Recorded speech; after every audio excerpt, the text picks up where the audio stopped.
설명으로 가장 옳지 않은 것은 공업적으로 이산화탄소를 배출하는 큰 사업 중에 하나는 시멘트 제조업이에요. 시멘트 제조업에서 많이 배출이 되고요. 뭐 이렇구나 라고 알고 계셔야 돼요.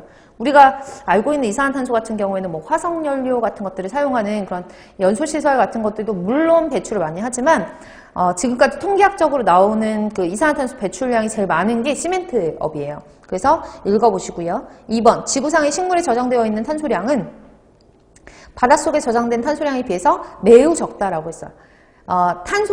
탄소라는 성분이 어디에 제일 많이 들어가 있느냐라고 하면 심해저라고 하는 되게 바다 깊숙한 곳에 녹아 있거든요. 그래서 바다 깊숙이 녹아 있는 탄소량이 가장 많은 편이에요. 많이 존재해요.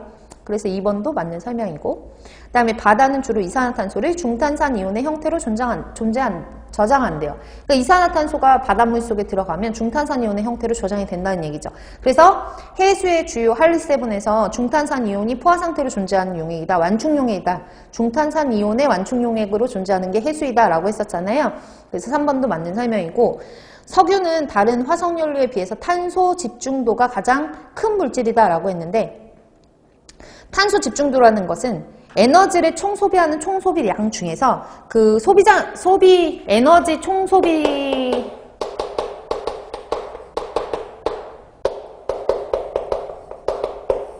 에너지를 총소비하는 총소비량에서 뭘 비율을 말하는 거냐면 에너지를 소비하는 과정에서 이산화탄소 얼만큼 발생을 하느냐.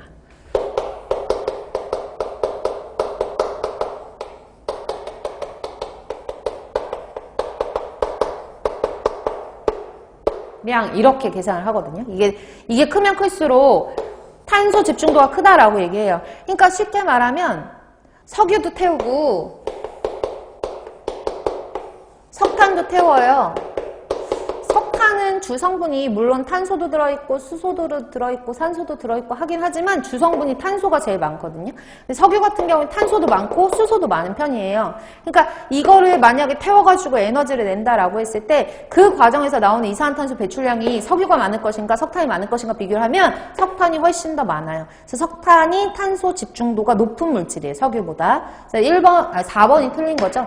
석유는 탄소 집중도가 큰 물질이다가 아니라 석탄이 탄소 집중도가 큰 물질이다. 이렇게 보셔야 돼요. 석탄이 탄소 집중도가 다른 화석연료에 비해서 가장 높아서 이산화탄소 배출량이 많아요.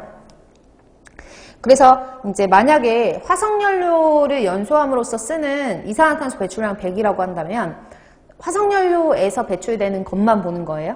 화석연료에서 배출되는 이산화탄소가 100이라고 한다면 그 중에 44% 정도, 45%에 해당하는 양이 다 석탄에서 나오는 거예요. 석탄. 그래서 석탄 사용량을 줄여야 이산화탄소 배출량을 줄일 수 있다. 이렇게 봐두시면 되겠죠. 8번 볼게요. 지구온난화를 유발하는 것과 거리가 먼 것은? 이라고 했는데 1번에 메테인, 2번에 황화수소, 3번에 N2O, 4번에 SF6 온실가스가 아닌 거 찾으면 되잖아요. 그쵸? 몇 번이죠? 황화수소죠. 황화수소는 악취를 유발하는 물질이에요.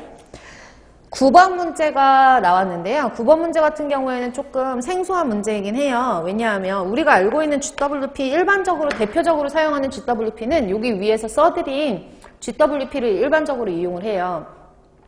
근데 요즘에 워낙에 이제 기후변화가 심화가 되다 보니까